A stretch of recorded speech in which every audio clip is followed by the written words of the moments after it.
Okay, political violence. Quite the loaded term nowadays. I think that people who only care about the most on-the-nose instances of political violence, like the only time they talk about it as if it's a problem, is when it relates to someone who has a job in politics, whether they are a politician or a pundit. I think that they are ignorant or just a straight-up nauseating person. Political violence happens all the time. It's perpetuated by states. Homeless camp cleared? Well, it sounds like the state removed people by using force who are, let's be real, traumatized victims of late-stage capitalism. And these sweeps are violent. People with weapons show up and force people to leave, and they are done on behalf of wealthy property owners in direct policy enforcement. It's almost like it's an example of political violence. This country was literally founded on political violence. They didn't just hug it out in the American Revolution. Colonization and the Native American genocide wasn't apolitical. It didn't just naturally occur. In the world of modernity, everyone's existence is a butterfly effect byproduct of political violence. States amass power through political violence. Your state is likely committing political violence in some way as we speak. But no, we don't care about that political violence. We only care about political violence when it gains us followers. It's your boy Elder TikTok. There was just Charlie Kirk, Elder TikTok, Mormon Central, Utah. Bro, I'm not even lying. Make sure you subscribe to Elder TikTok on Instagram. And honestly, that's not the point of the video. Today's topic isn't about violent people, it's about their tools. There's no fucking way that everyone is writing on these bullet casings. That's so ridiculous. Oh, I think I'm gonna murder somebody and then give this poetry thing a shot. My dearest Cynthia, I wrote to you in this most peculiar fashion on a summer's day. Here's my thing. I believe that in the United Healthcare shooting, there were words written on the bullets. The person who assassinated Charlie Kirk, okay, maybe that also happened. Like, there's just kind of a trend with these mass shooters or weirdo amateur assassins. They have a history of social skill issues, they are irony and nihilism poisoned, politically schizophrenic, and most importantly, dumbasses who grew up in an environment that glorified firearms and solving problems in that, American flavor of justice porn vigilantism. The person who shot the ICE facility and only hit detainees? Come on now. Come on. The bullet casing said anti-ICE on them. What the fuck is that? What do you mean? Like, yeah, he's a dumbass, but the media is trying to convince people that he's just this communist meme edgelord. Like, he's the irony-pilled Joaquin Phoenix Joker, but socialist. And he wrote anti-ICE on the bullets. That's the best he could come up with. Either this weirdo knew that people would blame the FBI like immediately, or Kash Patel must have been tied up in a pretty serious meeting. Delegated the task of forgery to fucking Tweedledee and Tweedledum. There should have been a little more coordination there. A little on the nose if you ask me. Oh hey, Dan Bongino told us to write something anti-ICE on the bullet casings. What if we just wrote anti-ICE? That's pretty anti-ICE. That's so dumb. That's like if the bad boy in school got expelled for spray painting anti-homework on his math teacher's car. Anti-ICE. I wonder if there's a phrase that would get that same message across that is actually believable. Perhaps, I don't know. Fuck ICE? Oh, look at that. Writings on the bullets. Whoa, crazy. This one says, this is my manifesto, all written on the bullets. I did it because I'm gay and secretly trans or something. The shooter really did write on the bullet again, and they used the standard issue FBI ballpoint pen. How do they keep on getting those? Everyone's gonna call me a conspiracy theorist. Just know that I have internet comedian in my bio. I'm not saying that the writing isn't real. I don't know if it is or it's not. What I am saying is that this is the dumbest thing I've ever seen. So dumb that any reasonable person would question it. This is happening, and I guarantee you that it's going to happen more. I'm specifically talking about the writing. More writing on the casings will happen, and will get analyzed and beaten to death in news cycles every single time it happens. Like when news outlets hear that there are writing on the bullets, I bet that they're just like, fist pump, Like they're more excited over this than they are their child's birthday. Some of these bullet manifestos will probably be manufactured, but I'm not 100% certain. But I am pretty certain that either way, a bunch of weirdos are gonna just continue to do it. The Trump administration will continue to spin any uncoordinated political violence or mass shooting in their favor any ham-fisted way they can,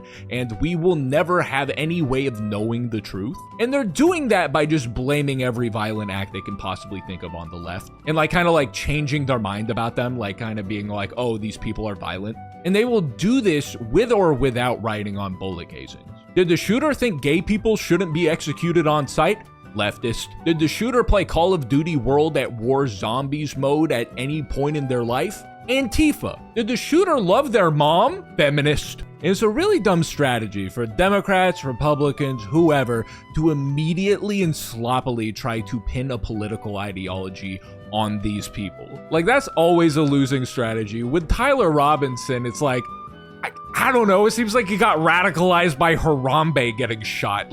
This guy's whole thing is that he's just weird and cringe and obsessed with memes. And I don't even think that the right is buying it. They're trying it on for size, but I don't think that they like how it fits, you know? They don't like giving their opponent that kind of power. You can't have your opponent be a weak little crybaby and a dangerous villain all at the same time. It's gonna produce inconsistencies. You can't just be like, ha, these libs got owned yet again, what a bunch of little fucking wusses. And in the same breath be like, they will not stop until we're all dead. They're calling us names that make me feel really unsafe. I'm afraid of what they're gonna do to me. This party, Democrats, they have created an identity of being incredibly ineffective at doing anything besides maintaining the status quo. And attacking them on that is a way more effective angle.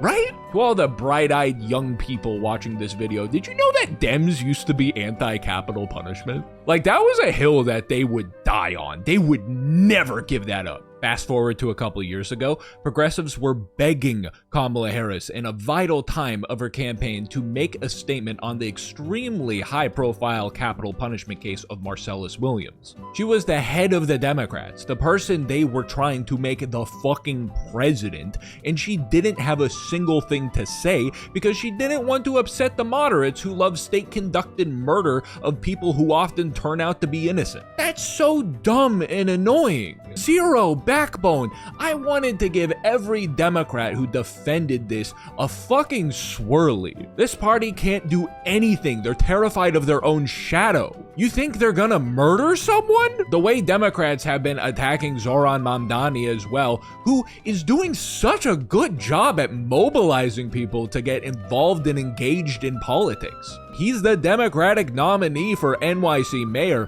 Who needs opposition when your own party attacks you like this? They want to be powerless and easy to knock over. They're pushovers. They're sending you emails being like, someone ought to do something about Trump. Motherfucker, what are you telling me for? They certainly don't act as an effective opposition at preventing fascism and chaos. But man, are they good at being ridiculed. There's not a whole lot of millennials in this party, but they are the millennial personification of a political party. You smell what I'm stepping in, right? They're like, oh no, our democracy is in danger. Too bad I'm taking a mental health day. I'm watching The Lord of the Rings because I'm small bean and this is how I de-stress. Wingardium Leviosa, here's another 34 million to Israel. These people who conservatives paint to be the type to get shoved into lockers can't also be violent terrorists. It will ruin their whole dynamic. If Republicans can't own the libs, it's just not fun for them. That's the reason why many of these people are in the game.